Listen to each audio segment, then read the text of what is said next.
You are listening to a Pod Bros exclusive.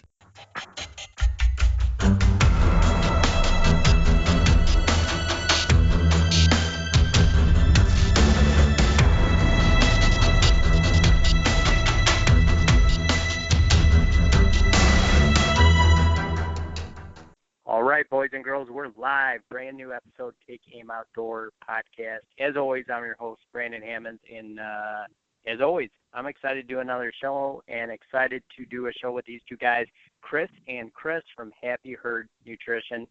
I was going to say the last names, but I'm afraid I'm going to, Chris Danders, you know what we just talked about. I'm afraid I'm going to screw up Chris's last name. Yeah.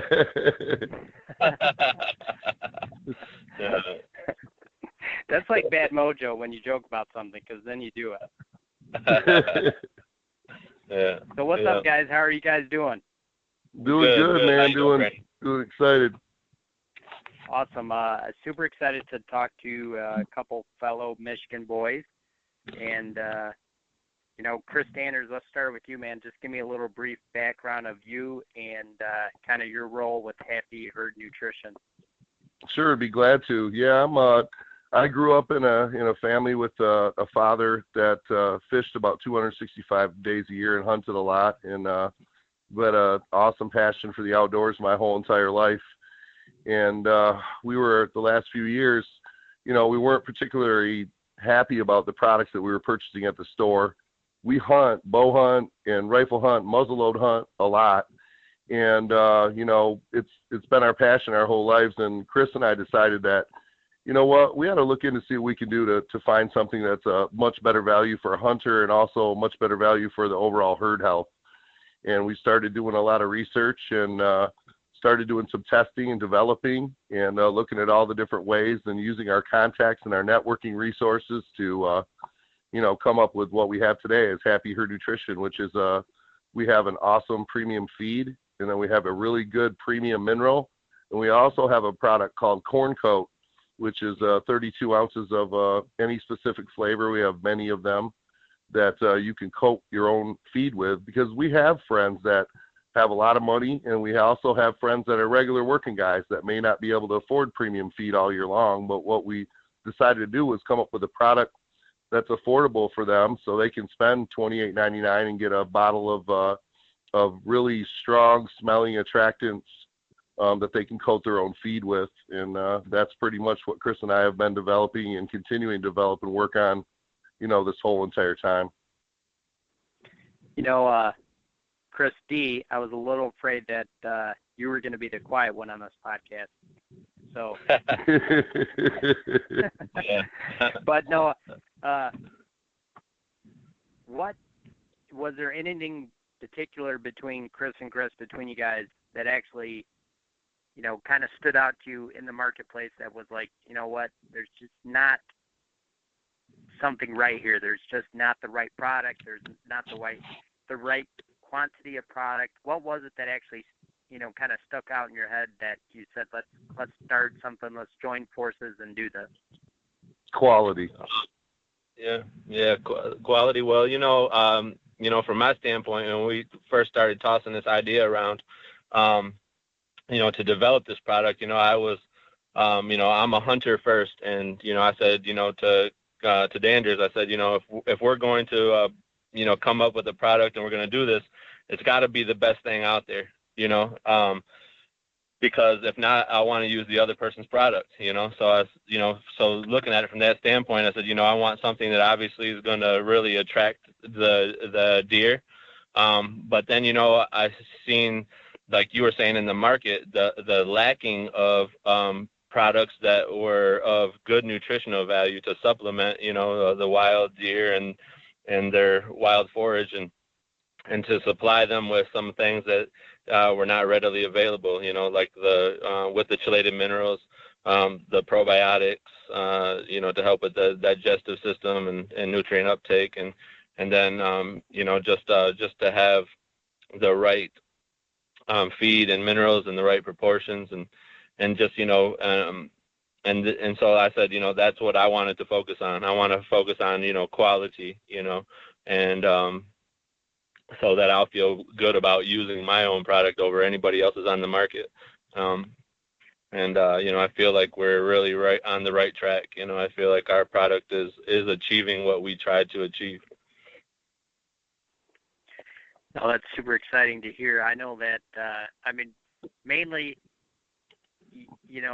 I have to put out content, but when I started the idea of Take Aim Outdoor Podcast, I was really wanting to do a bow hunting show, whitetail show. I wanted it to be that driven towards that kind of stuff. And, obviously not every episode is going to be like that, but I'm super excited, to talk to guys that are as passionate as I am and coming up with products that actually help, herd nutrition and herd wellness as well. So give me a little bit of what you guys are doing for, the wellness of a deer and what separates you guys from, some of the competitors. Well, what we've done a lot is we've done a lot of research. We found out that, a lot of biologists out there, and we've contacted many of them. When I mean many, I mean maybe 20, 30 universities. And what we found out real fast is that there's a lot of biologists out there, but there's a lot of biologists that don't have a real solid knowledge of deer health and nutrition, because most of the money on research is spent on cows and it's spent on pigs because that's where the money is. So what we had to do is think outside the box. So I started immediately calling and networking with people that I knew that owned deer farms. And through those deer farmers, what we found is an invaluable resource of knowledge of people that have been farming deer over 20, 30, 40-year periods, trying different products, knowing what works and what doesn't work. And then we also had to, differentiate between the products that we were allowed to use in the free range world. So we were real lucky to run into some guys that, several guys that they may own deer farms, but they hunt free range animals. So we met some of these guys that, put together these mixes and these complexes and these, complex amino acids and vasodilators and other complex regimens. And they're very expensive to make. So what they were doing is putting them 48 inches up in the tree, so only the dominant bucks could have access to those to see what type of results they could come up with over a 4-year study or a 5-year study or a 6-year study. And, we were kind of disappointed when we read articles, where biologists maybe that owned a company, and they would say things like, well, the trace minerals they're okay for the deer, but they really don't work. So you're better off buying water softener salts. When really, in reality, what we're hearing from all these people that have been doing these long-term studies is that's absolutely not true. And one of the biggest things that we found from networking with people all over the country that have been, they put $500,000, $2 million of their own money into these projects because they love whitetail deer, and they know that there is a way to find a way that they will uptake a certain amount of product in order to push bone, to lower the natural death rate, to increase the overall health of the mother, of the doe, which is who carries the genetics for the horns, by the way, and also increase birth weight in fawns and wild deer. We also have access to a laboratory in Nebraska that my friend owns, where we can take samples off anybody's property. We can send those stool samples from the deer into the laboratory. We can break those down for anybody and say, okay, well, your deer is, deficient in calcium or phosphorus. A lot of the East Coast is really low in phosphorus. And, that's one of the things we can look at to actually provide a custom feed for someone who's really interested in increasing the overall herd health. The biggest factor I think that we're finding in all the studies right now is with vasodilators. And we're very limited on what we can use chemically wise. So we have to kind of go after the best natural sources of the vasodilators that we can find. And what that does, the vasodilator, what it does is it helps the effects of calcium. Calcium in a whitetail's body slows their blood flow. And that's one of the things that we don't want when we're trying to get nutrients through the deer's body and also pushing blood to the antler, which is growing during this time of year. What the vasodilators do is they loosen up the smooth muscle and they allow blood flow and de-stress the animal. And when the animal is de-stressed, that's one of the biggest factors that we're finding, is that if you reduce the blood pressure of an animal and you reduce the stress of that animal, 100 times out of 100, that animal will grow bigger antlers. And that's kind of what we're seeing through the studies. So we've, decided, Chris and I got together, and, we obviously, when we started this, just like Chris S. said, that no matter what it costs, we want to try to find a way to actually give our hunters something that we can be proud of, something that attracts deer, and also something that can potentially help not just the buck grow antlers, but the overall health of the herd. Even if we have to change up the food source in the winter in northern Wisconsin, where we know that the rumens changed over to eating browse and, cedar. We have to find a way. We have to also find a way to get information out to these people who are, in places like northern Minnesota and Wisconsin, who look out their back window and see a bunch of hungry deer, and they feel sorry for the deer. So they go buy a truckload of corn, put the corn out, and the deer gorge themselves on this corn. And then what happens is they get acidosis, diarrhea, and many times die. So we're working on some literature right now to try to get the message out there to some people that there are things that you can feed them. And there's also things that you shouldn't feed to the deer in certain times of the year. And there's been a lot of research in that. And the vasodilators are exciting because we know they use them in deer farm circumstances.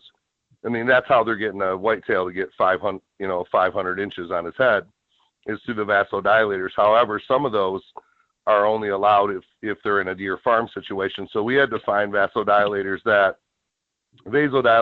will, be consumed by the animals in certain amounts in free range deer. And we've done some research, and we found some, vasodilators that are natural that we can put in our feed and that are totally healthy for the deer and that do de-stress the deer and also help increase in blood flow. And a lot of those studies that we found were done on cows and on pen deer and stuff like that. And then, we always go back to our guys that were doing research on free range deer, because that's what matters to us. And one of the biggest things we're seeing right now, like I say over and over, is the vasodilators. And the microencapsulated probiotics are awesome, because what the microencapsulated probiotics do is they make sure the rumen stays healthy. And so the deer can absorb the proteins and the nutrients that we're feeding them in our food through the large and small intestine. And, it's been a learning curve that it was like going back to college. I can't tell you how many articles Chris and I have read, how many people we have talked to, how much data we have surfed through. It was not an easy process at all. But like Chris said from the very beginning, look, man, if we're going to do this, we want something that we can be proud of. We want something that is also a good attractant. So when our friends and our family go in the woods, we know for sure in our heart that they have an increased chance at harvesting an animal. That was very important to us.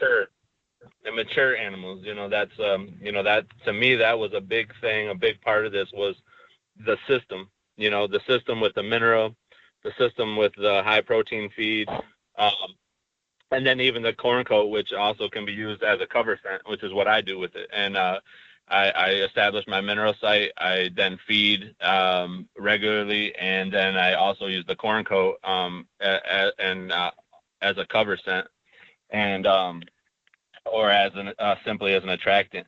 And it's the system and the flavor and the scent, and keeping that same flavor and that same scent in the woods as much as you can. Wherever your laws, the state laws, or in Michigan, we have some regulations on where you can feed and how much you can feed and so on.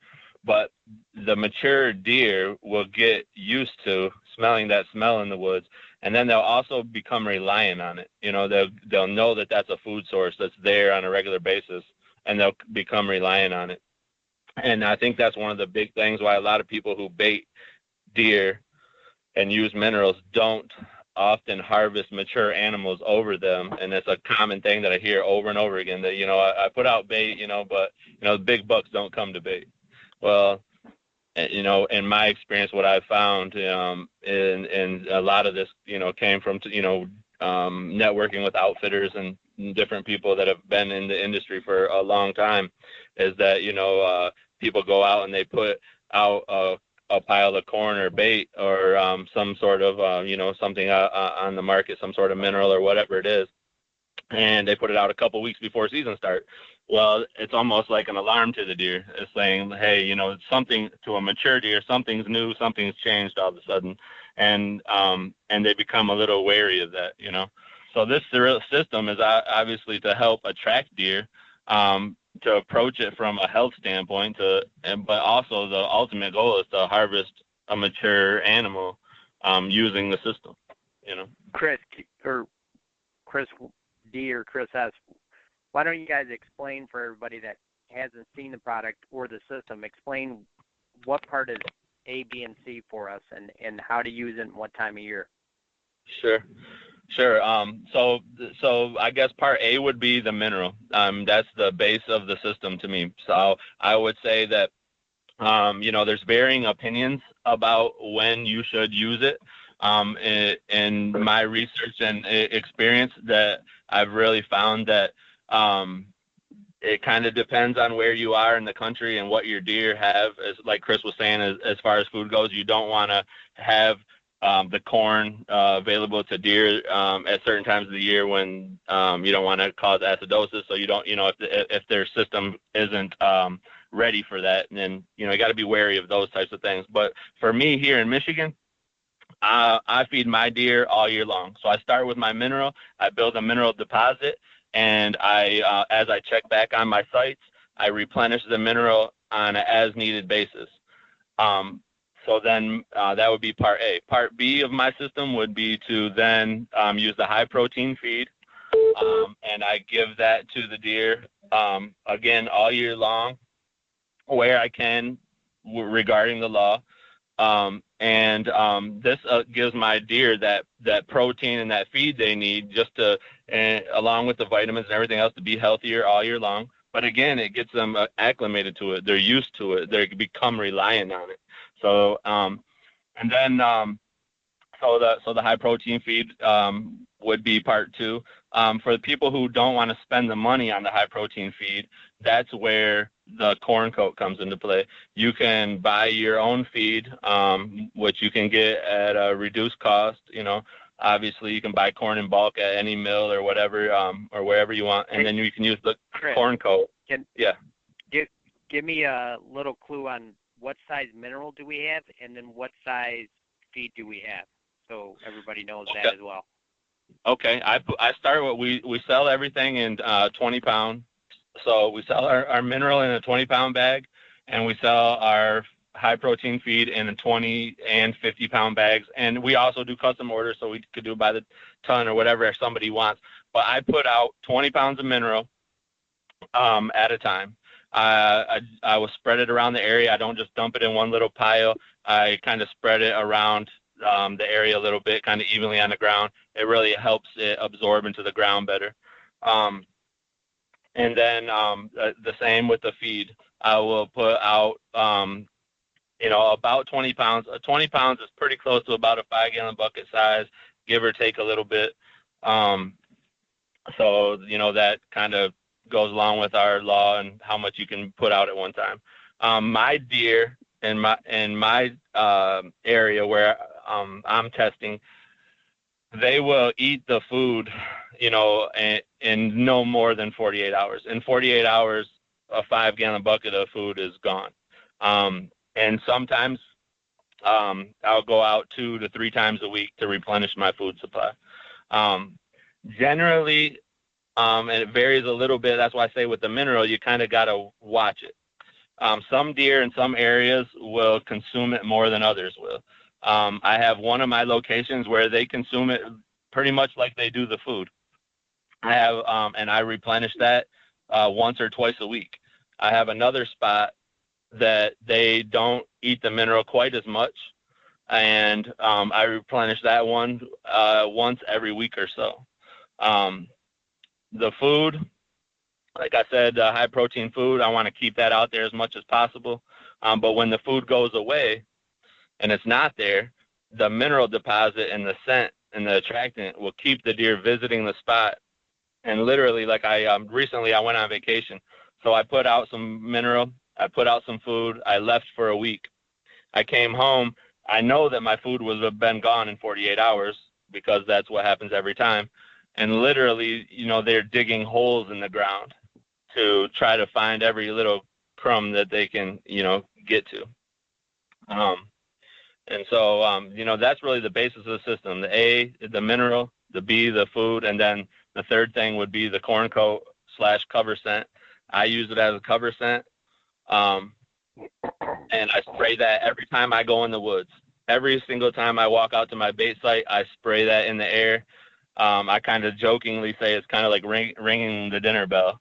Again, to me, it's about getting that scent out there and just getting them acclimated to that scent so that the mature animals will come in and they won't be wary. It'll become normal to them. But for the people who don't want to spend the money on the high protein feed, it coats we can use it to coat the corn or whatever feed you prefer. And we sell it in a 32-ounce bottle. A 32-ounce bottle will treat up to 800 pounds of corn. We basically say about 2 to 3 ounces per 100. That's right, Chris, right? Yeah, that's approximately right. About 3 ounces per 100 pounds or so. And like Chris was saying, Chris and I were both at an outfitter. I'll tell this quick story. The outfitter feeds the deer all year long. They have a certain scent that they use on their feed. They have a decent quality feed that they were putting out. And somebody came in, another hunter. Now, this has happened both through the bear guides that I know and the deer guides that I know. They're putting out this certain smell or certain feed. The same thing over and over and over and over for years. You get a guy that comes into camp, and he's used to feeding his deer where he comes from another scent. So it was really neat to watch this because what happened was the guide told him, look, I highly recommend that you don't put out your feed that you brought because the mature deer that I have coming in here for you guys, so you can have opportunity to hunt them, to harvest them, they're used to this feed. And the guy wasn't having it, didn't want to listen to him. So we got to witness a mature deer come in on video, watch the wind change, watch him smell it, take 5 steps directly backward, make a C in his body, and shoot back into the woods and not come back to that feed source. Because it was a different smell than he had been used to for years. And, lesson number 1, if you have a good guide and he's really into his animals and he knows them all, it's probably a good suggestion to listen to him. I have my friend Johnny Bowler, that is a bear guide in the Upper Peninsula who's been full-time guide for 25 years. I asked him, I said, hey, Johnny, I said, what's the shot opportunity up there? And he said, well, last year pretty much everybody got one except a couple of guys.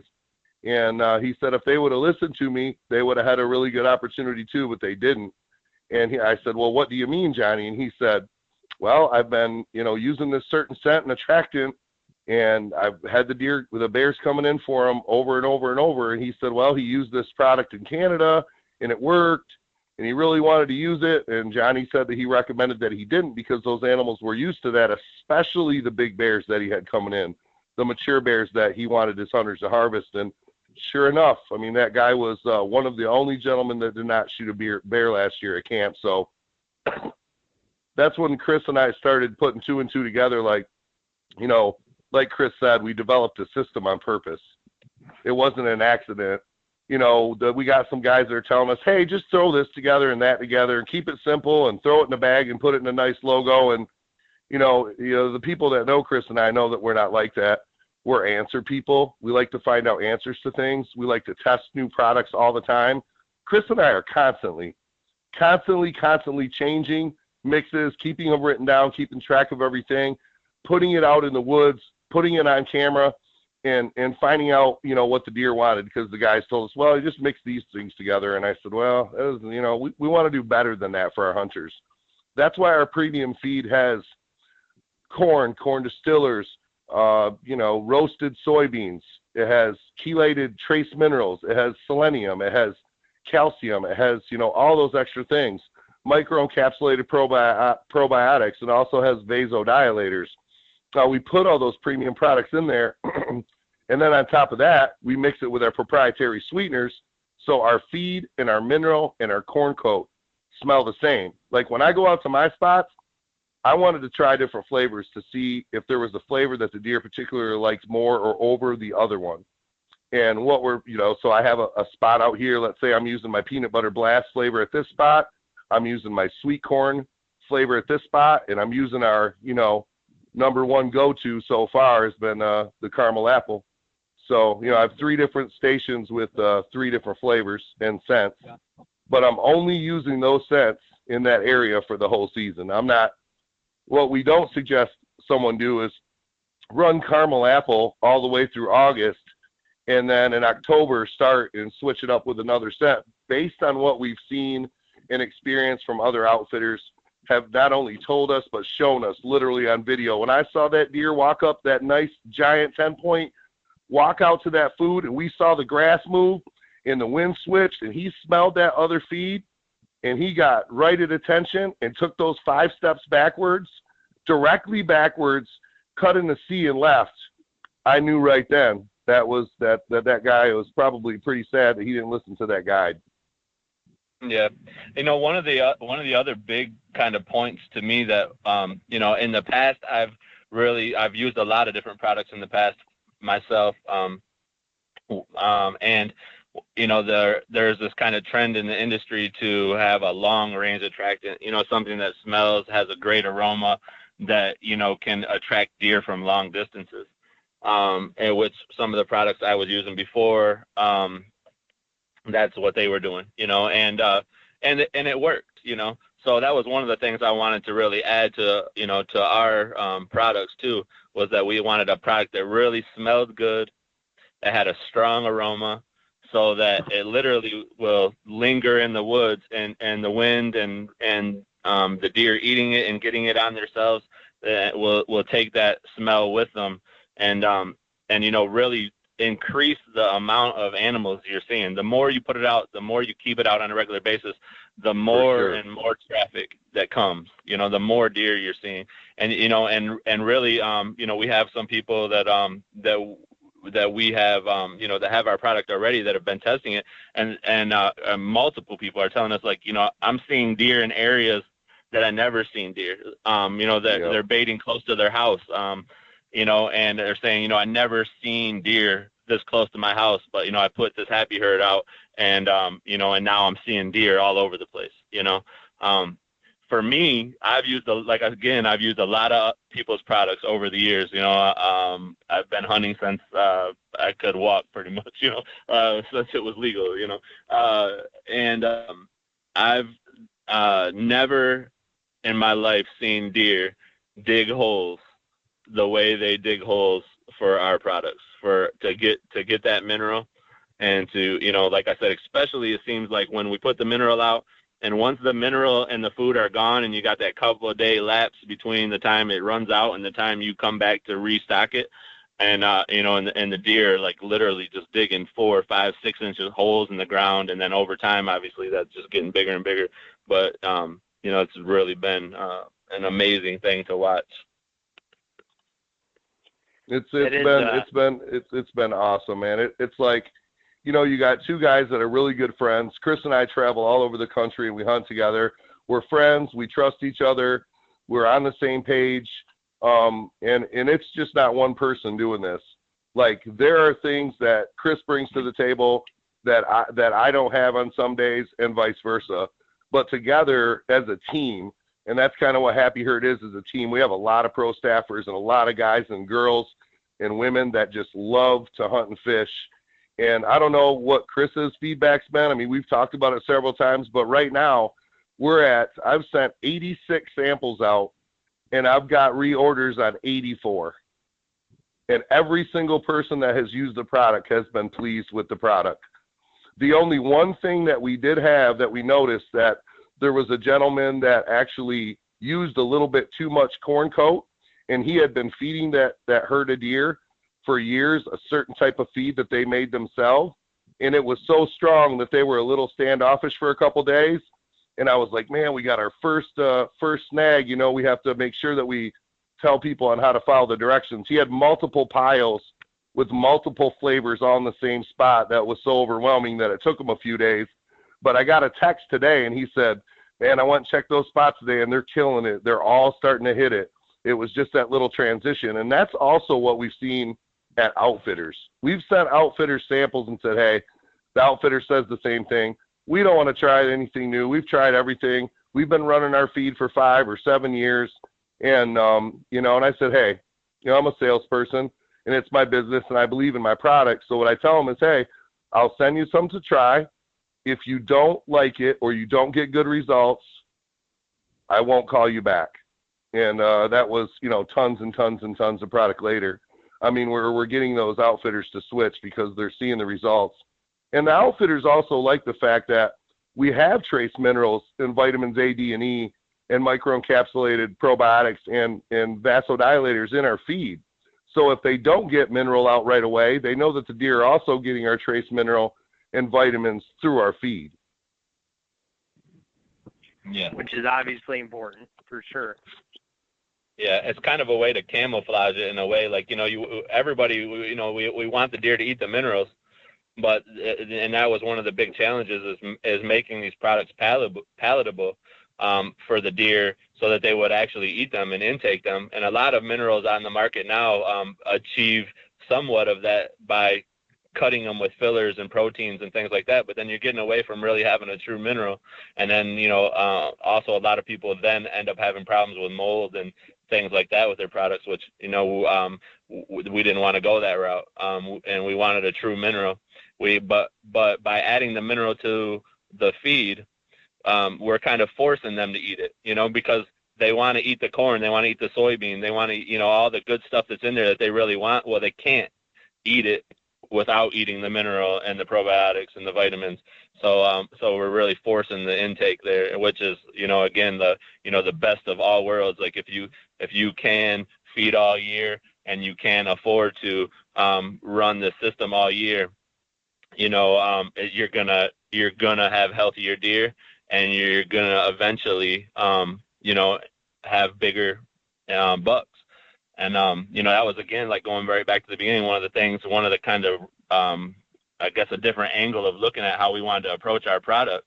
And our product line was not to solely focus on what does it take to push bone in bucks, because that's what the market and the industry kind of seemingly says, you know, we're going to give the buck everything we need and we're going to cram them full of it and we're going to push bone. But we looked at it like if we could make sure that the doe is healthy and the doe has a healthier fawn and she has the stuff she needs to be able to lactate better and you know, and so that the like I said, the does and the fawns are healthier, and you just continue that cycle.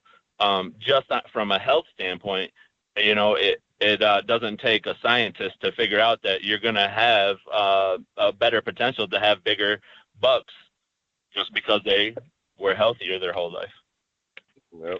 I think it's very important to kind of key in on that you know, all of us, and I mean, especially industry, and I'm to blame, and, you know, you guys probably are too. I mean, I'm a, you know, trophy hunter kind of has a bad tag to it, but I am a very mature big buck hunter and mature for the area.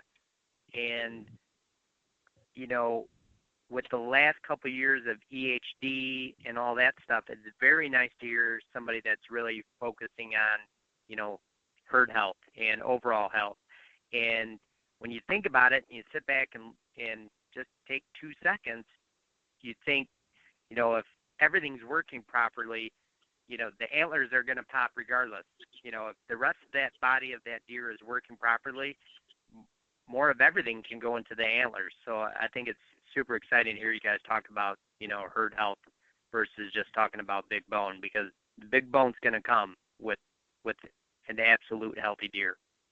Yeah, Absolutely. and the more networking we do, and the more research. I mean, we've found ourselves working with the best guys in the country right now that are working with cutting edge supplements, some of which are so expensive to make that it's not real applicable to the average hunter, but that does not mean we don't have access to them. So when we do custom feeds, if we have a gentleman in Kansas that hunts with his daughter on 10,000 acres that decides he wants 2 semi-loads of this premium feed with certain vasodilators in, we can also make that happen. And, we're all about, Chris and I mean, we have goals. My goal this year, hunting 10 states, is to take 6 mature bucks. That's my goal. I want to take 6 mature animals this year and, help push our product. And any chance that I get to hunt over our products, obviously that's going to be beneficial. And, we're real excited about that. And when it comes to hunting, I don't think you're going to find, 2 people as excited or more excited than we are to say about hunting.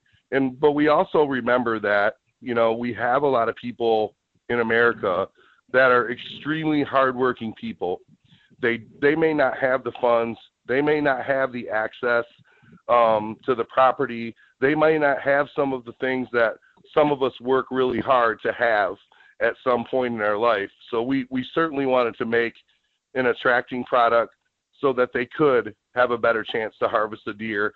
If that deer is harvested from a guy who lives out in the country who's trying to provide for his children and make sure that they have, organic game to eat all year long to make sure his family is more healthy, or for the guy who has the money to put out this premium feed all year long and make sure that the mature 4, 5, 6, 7, 8-year-old bucks get used to that so they have an opportunity to harvest those animals.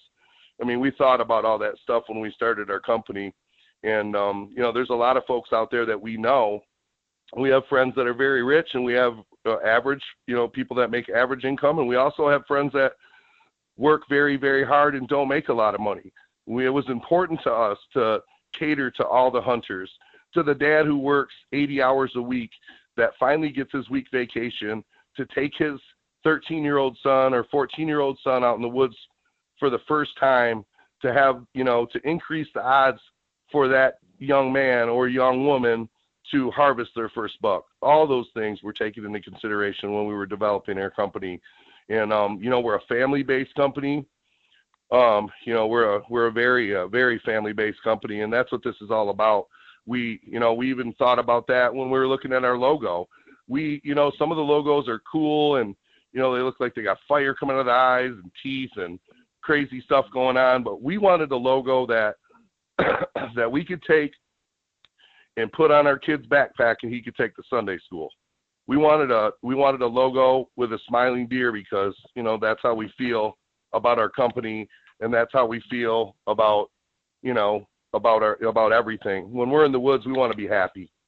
We want to be proud of our product. We want to be happy, and we want to make sure that everybody out there knows that. And that's why we came up with the label of the smiling deer that we did.